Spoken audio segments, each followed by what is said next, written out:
Halo teman-teman, hindarilah judi dan semua bentuk judi termasuk judi online. Sebab judi hanya akan membawa sengsara dan derita. Jika kalian melihat komentar spam bot seperti ini, mohon bantuannya untuk melaporkan komentar ini dengan cara seperti ini.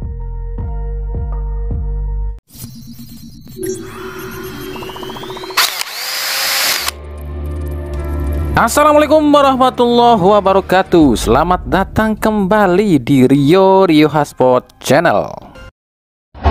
Hei, kepiting Alaska, kepiting,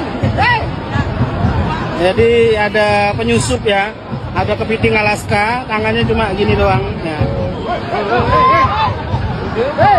Kepiting, kepiting.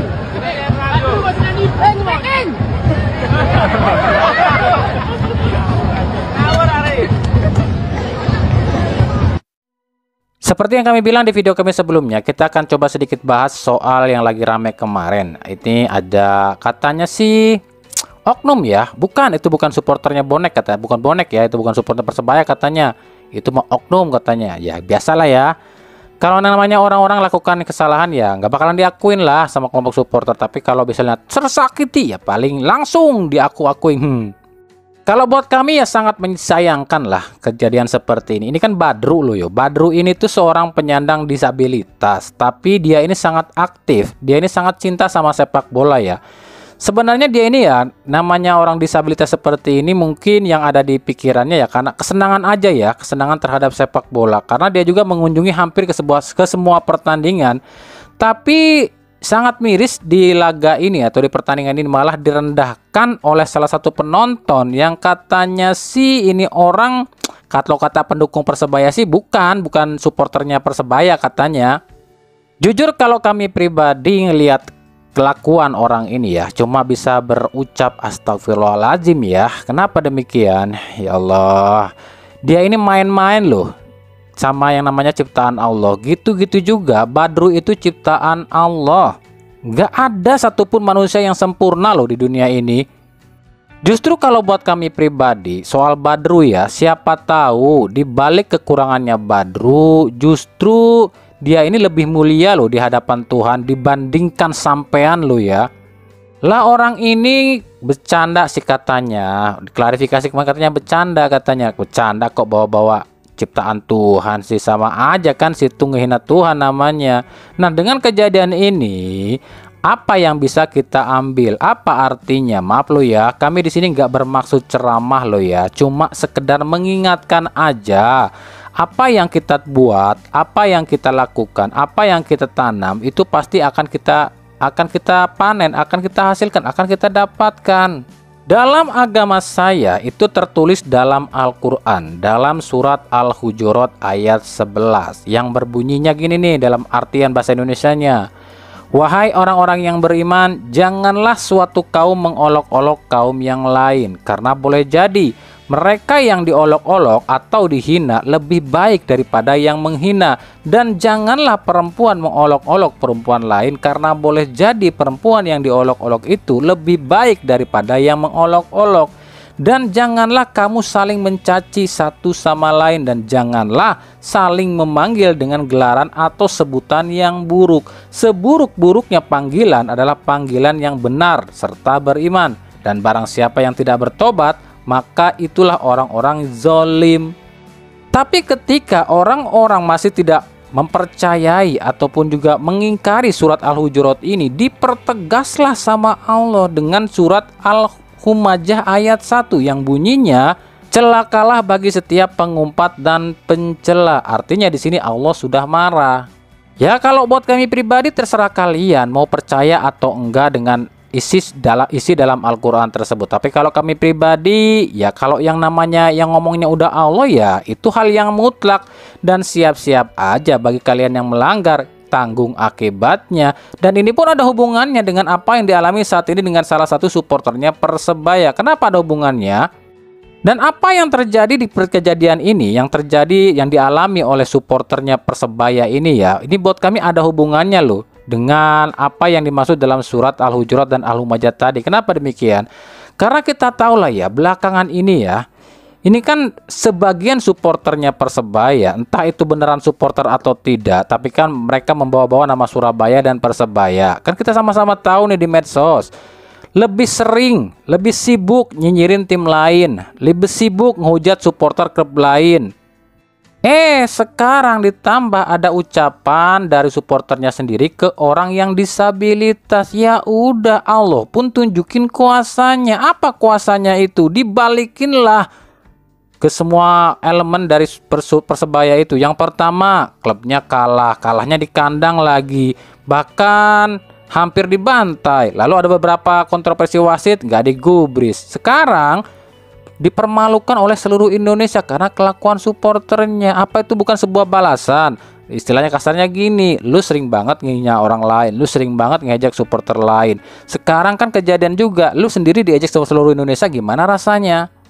Makanya kejadian ini tuh sebenarnya sebuah peringatan buat Persebaya dan juga supporter-supporternya gitu kan. Kami tidak membela atau mengatakan semua supporter Persebaya seperti itu, enggak. Cuman ya kelihatan banget lah di media sosial gitu kan, ketika ada postingan-postingan selalu merendahkan ataupun nyinyirin supporter lain gitu kan. Bukannya kami marah, cuman gini loh, takutnya balik lagi seperti tadi, ketika kalian mengolok-olok, menghina suatu kaum atau suatu kelompok, suatu individu, maka Allah akan membalikkan itu semua. Dan takutnya bukan cuma terjadi pada kalian. Sekarang oke lah, satu penonton, satu supporter Persebaya dicemooh oleh seluruh masyarakat Indonesia. Bagaimana nanti imbasnya kalau ke klubnya? Ingat, sepak bola itu bukan cuma milik pemain loh ya, bukan cuma milik pelatih, bukan cuma milik klub, tapi juga milik supporter. Jadi apa yang dilakukan oleh tiga elemen ini dalam sebuah klub itu akan berimbas pada kalian juga semuanya, pada klubnya, pada supporternya, pada pemainnya. Nah, apa jadinya ketika kalian malah sibuk mencaci, menghujat, dan juga menghina kelompok lain, supporter lain, klub lain? Bisa-bisa nanti Allah marah, dihancurkan semuanya.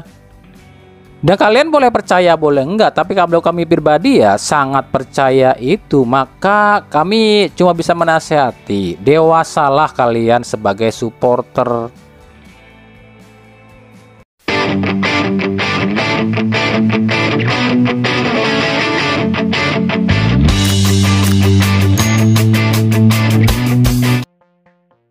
Oke, kita lanjut ke timnas Indonesia.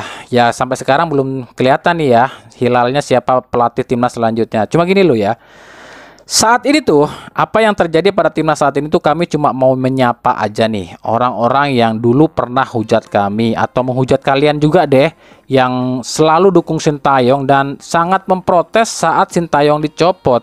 Dan mereka bilang ke kita itu adalah apa? Penyepong Sintayong katanya. Dan mereka sangat bangga tuh, ngebangga-banggain banget tuh namanya Kluivert. Nah, pertanyaannya ini orang-orang pada kemana ya? Orang-orang yang dulu itu kayak mana ya? Kok batang hidungnya nggak kelihatan ya setelah timnas kacau, belantakan kayak sekarang nih gara-gara Kluivert CS? Itu kemana sekarang mereka? Coba dong kalian yang dulu sangat kebangga-banggain Patrick Kluivert sampai hujat kami sono sini, nongol dong, jangan cuma jadi FOMO, berani bacot hujat tapi nggak berani tanggung jawab. Kan dari awal juga kami udah bilang, kami udah jelaskan kenapa kami ini nggak suka Kluivert CS dan nggak suka juga sikap PSSI yang zolim sama Sintayong. Itu ada alasannya dan kami udah beberkan secara mendetail loh ya kenapa itu. Dan ini kejadian juga sekarang. Coba deh kita urutkan. Yang kami nggak suka itu adalah pertama, cara PSSI pecat Sintayong yang nggak manusiawi. Ini akan ada akibatnya nih. Yang kedua, waktu pemecatan Sintayong pun nggak rasional dan nggak tepat waktunya. Ini pun ada akibatnya nantinya nih. Yang keempat, pengganti Sintayong itu lebih rendah kemampuannya dibanding Sintayong. Ini pun ada akibatnya. Yang kelima, pelatih Belanda itu gak pernah ada yang sukses loh di timnas Indonesia. Dan yang keenam, akhlak atau attitude orang-orang Belanda itu gak akan pernah berubah, selalu merendahkan orang Indonesia. Itu yang dulu pernah kami analisa, pernah kami beberkan. Gimana? Kebuktikan analisa kami? Apa buktinya? Oke, akan kami buktikan.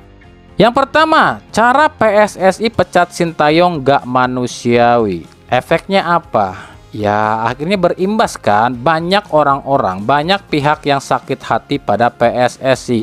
Akhirnya ketika mereka sakit hati, banyak yang mendoakan PSSI dan timnasnya bapuk. Akhirnya apa? Dijawablah sama Tuhan, dan kejadian juga kan, timnasnya bapuk, berantakan. Yang kedua, waktu pemecatan Sintayong pun gak sesuai waktunya, dan itu pun jadi kenyataan. Akhirnya apa? Berantakan di tengah jalan kan. Yang namanya sebuah timnas lagi dalam sebuah turnamen atau kompetisi, mengganti pelatih itu hal yang wajar, asal pelatih yang baru itu lebih bagus dibandingkan pelatih selanjutnya. Tapi apa faktanya? Digantinya dengan pelatih yang lebih rendah di waktu yang salah, akhirnya berantakan kan. Yang ketiga yang kami permasalahkan adalah pengganti Sintayong itu lebih rendah kualitasnya. Tuh, lihat postingan Andre Rosiade di Instagramnya. Katanya sih selama round 4, Kluivert ini nggak ngajarin apa-apa tuh sama pemain timnas. Bahkan strategi dan taktik dalam latihan pun ini nggak diajarin lah. Gimana ceritanya? Ya kan lucu aja gitu, sebuah tim ikut turnamen ya kan, ada pelatihnya, ada pemainnya, tapi si pelatihnya nggak ngajarin apa-apa. Si anu kudu anu, si anu kudu anu, kan gitu harus pelatihnya kan. Ini taktiknya begini, ini taktiknya begini, harusnya begitu lah. Ini kalau diem aja, lah gimana pemain juga mau gimana mengertiin pemainannya? Taktik pelatihnya apa kan? Pemain pun jadi bingung. Pantesan aja selama round 4 ini kita lihat Jay Ijes ini capek sendirian. Wajar lah, dia jadi kapten, dia juga jadi pelatih. Yang keempat, kami pernah bilang pelatih asal Belanda itu belum pernah ada yang sukses tangani timnas Indonesia, dan itu pun terbukti loh ya. Sejak 1937 udah total berapa? 6 atau 8 tuh. Nggak ada satupun yang bertahan lama dan sukses di timnas Indonesia, dan terbukti kan sekarang. Yang kelima yang kami sayangkan kenapa harus dari Belanda. Kami bilang attitude orang Belanda itu nggak akan pernah berubah, selalu mengecilkan, merendahkan bangsa Indonesia, dan ini terbukti sekarang. Ucapannya asisten pelatih timnas Alex Pastoor di podcast di Belanda yang bilang, "Halah, negara peringkat 119 dunia aja pengen realistis masuk Piala Dunia," katanya. Nggak bisa lah. Lah ini kan lucu, dia yang melatih timnas Indonesia tapi dia yang nggak yakin dan malah merendahkan timnas Indonesia, kan lucu. Sekarang coba kita bandingkan dengan Sintayong. Apakah ketika Sintayong dipecat dari timnas, ada nggak tuh ucapan Sintayong ngejelekin orang Indonesia? Nggak ada. Apakah ada ucapan Sintayong yang ngejelekin PSSI dan timnas? Nggak ada. Sintayong itu cuma kesel ada Esko yang suka berbohong ke publik. Tapi Sintayong tetap hormat dan juga cinta tuh sama orang Indonesia. Bahkan yang lebih salut lagi buat kami ke Sintayong itu adalah sekelas Toel CS yang kalian tahu lah ya, tiap hari itu nyinyirin Sintayong, hujat Sintayong. Apa pernah dia ngebales? Nggak pernah dibalas sama Sintayong. Tapi kalian malah ngehujat Sintayong. Makanya buat kalian yang hujat Sintayong itu ya adalah orang-orang tolol. Ngaku sekolah aja tinggi, kuliah tahunan, otak mah kopong. Sekarang giliran timnas hancur, kalian ngilang, dasar sampah.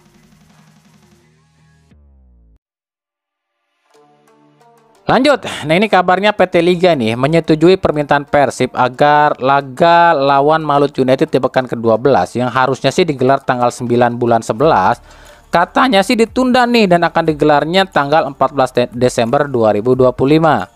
Dan ketika kami cek ke situs PT Liga ternyata benar, di pekan ke-12 itu nggak ada jadwal Persib dan laga lawan Malut itu dipindah ke tanggal 14 Desember 2025. Gimana? Apa kalian pendukung Persib ini senang atau enggak nih dengan perubahan jadwal ini? Ya kalau kami pribadi ya sama aja sih. Karena ya mungkin di bulan 10-11 ini nggak terlalu mepet. Tapi bulan Desember ngap-ngapan juga. Persib yang harusnya ngaso nih, kayak tim-tim lain mungkin udah ngaso 1-2 minggu ya. Persib mah terus aja bertanding di bulan Desember full kayaknya. Tanggal 5 Desember lawan Borneo di kandang ya. Ini laga tunda pekan keempat. Tanggal 10-nya main lagi lawan Bangkok United ya. Emang sih di kandang juga, ini di ACL 2 ya. Tanggal 14 main lagi nih lawan Malut nih, away lagi. Itu laga tunda pekan ke-12. Tanggal 21 lawan Bayangkara FC di kandang. Tanggal 27 lawan PSM Makassar, ini laga tunda pekan ke-8. 5 kali main dalam 1 bulan. Ngap gak tuh? Padahal tim lain mah udah ngaso, udah libur, mungkin dapat jatah libur 1 atau 2 minggu kali ya, karena kan paruh musim kan. Tapi ya inilah mungkin alasannya kenapa Boyan Hodak ini di awal musim ini rekrut banyak pemain ya, terutama cadangan yang seimbang ya. Ini demi mengantisipasi jadwal padat seperti ini ya. Semoga aja ada hikmahnya lah bagi Persib, terutama bagi para pemain yang memang jarang ditampilkan atau masih belum tampil ya di Persib. Semoga aja dengan padatnya jadwal seperti ini mereka akan dapat kesempatan tampil. Kasihan lah, di klub lain mah jadi pemain inti loh, di Persib jadi cadangan abadi, kan nyesek.